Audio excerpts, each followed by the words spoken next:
വികസന കാര്യം പറഞ്ഞല്ലോ. വികസന കാര്യം ഇവിടെ ഇടതുപക്ഷം തോമസ് ചാഴികാടന്റെ വികസനവുമായി ബന്ധപ്പെട്ട് പുസ്തകവും അടിച്ചിറക്കിയിട്ടുണ്ട്. ഞാൻ ബഹുമാനായ MLA ഇതിന്റെ 26ാമത്തെ പേജിൽ ഞാനത് വായിച്ചു നോക്കിയായിരുന്നു.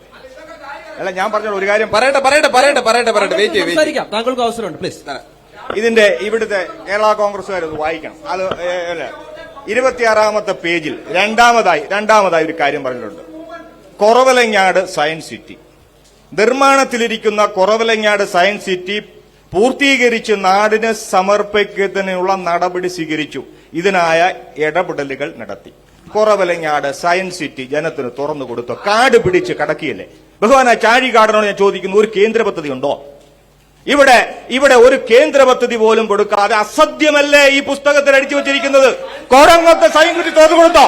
കോറങ്ങലാട് സയൻസ് സിറ്റി നിങ്ങൾ കൊടുത്തോ? പിന്നെ ഞാൻ ചുമ്മാ അസത്യം പറയരുത്. ഇവിടെ അസത്യം പറയും. രണ്ടാമത് ഞാൻ പറയാം. രണ്ടാമത്തെ കാര്യം, ഇവർ റബ്ബറിന്റെ പാലായെ സംബന്ധിച്ച റബ്ബർ വലിയ വിഷയമല്ലേ. ഇവിടെ തെരഞ്ഞെടുക്കപ്പെട്ട ഒരു MP, അദ്ദേഹം 1,06,000 പര വോട്ടിന് ജയിച്ച ഒരു MP-യാണ്. ആ MP-ക്ക് കേരളത്തിലെ മുഖ്യമന്ത്രി മുന്നിൽ റബ്ബറിന്റെ വിഷയം ഉന്നയിക്കുവാനുള്ള അവകാശമുണ്ട്. ആ അവകാശം നിഷേധിച്ചു. അത് കേൾക്കാനുള്ള കടമ മുഖ്യമന്ത്രിയുണ്ട്. അത് നിഷേധിക്കപ്പെട്ട് പഞ്ചപുഷ്പം അടക്കിയിട്ട് ഈ മുന്നണിക്കാര് എന്താണ് ഈ പാലായിൽ നിന്നും ആരോടാണ് നിങ്ങൾ വോട്ട് ചോദിക്കുന്നത്? നിങ്ങൾ പിന്നെ ഒരു കാര്യം പറഞ്ഞോട്ടെ.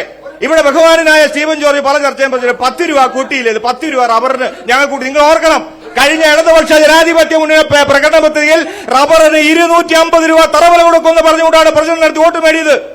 എന്നിട്ടോ ഓരോ ബഡ്ജറ്റിലും കഴിഞ്ഞ ബഡ്ജറ്റിലും 550 കോടി രൂപ റബ്ബർ കർഷകന് വേണ്ടി മാറ്റിവെച്ചിരിക്കുന്നു. ഇവിടെ റബ്ബർ വിലസ്ഥിരത ഫണ്ടുണ്ടോ എന്ന് ചോദിച്ചാൽ ചത്തത് നോക്കുമേ ജീവിച്ചിരിക്കുമേ എന്നല്ലേ. ചില സന്ദർഭങ്ങളിൽ അതിന് സൈറ്റില്ല.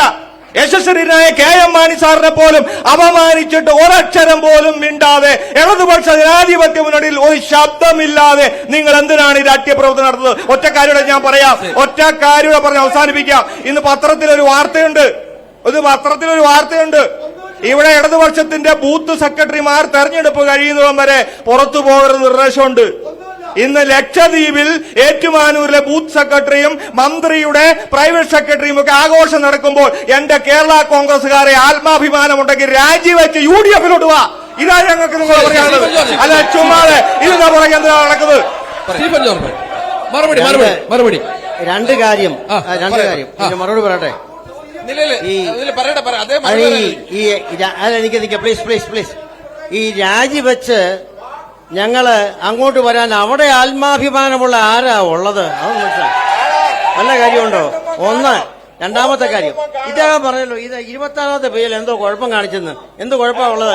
എന്താ? ഞാൻ പറയാം. പ്രിയപ്പെട്ട ഈ സയൻസ് സിറ്റി എന്റെ ചോദ്യം തുറന്നു കൊടുത്തു. 2014 ഫെബ്രുവരി മാസം 2-ാം തീയതി തുടങ്ങിയ 10 വർഷം കഴിഞ്ഞാൽ ക്ലോസ് ഒന്ന് വായിച്ചു.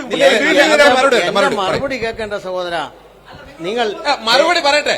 കേരള വിദ്യാർത്ഥി കോൺഗ്രസിന്റെ പ്രവർത്തകനായിരുന്നപ്പോൾ ഈ പ്രിൻസ് കൊല്ലങ്ങോട്ട് പോയതല്ലേ? കാട് പിടിച്ചു കിടന്ന കൃഷി വകുപ്പിന്റെ ഭൂമിയല്ലായിരുന്നോ അത്?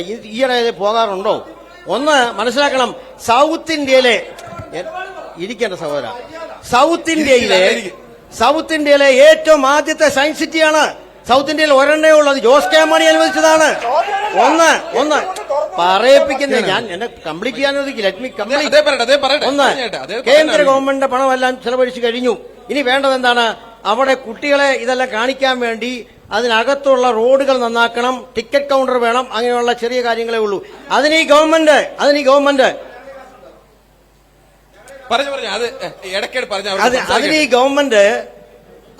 3 കോടി അനുവദിക്കുകയും അതിന് ACTs കൊടുക്കുകയും അതിന്റെ പണി ആരംഭിക്കുകയും ചെയ്തു. അത് പൂർത്തിയായാൽ പ്രിൻസിനും വന്ന് കാണാം സയൻസ് സിറ്റി. അതാ എന്റെ കാര്യം.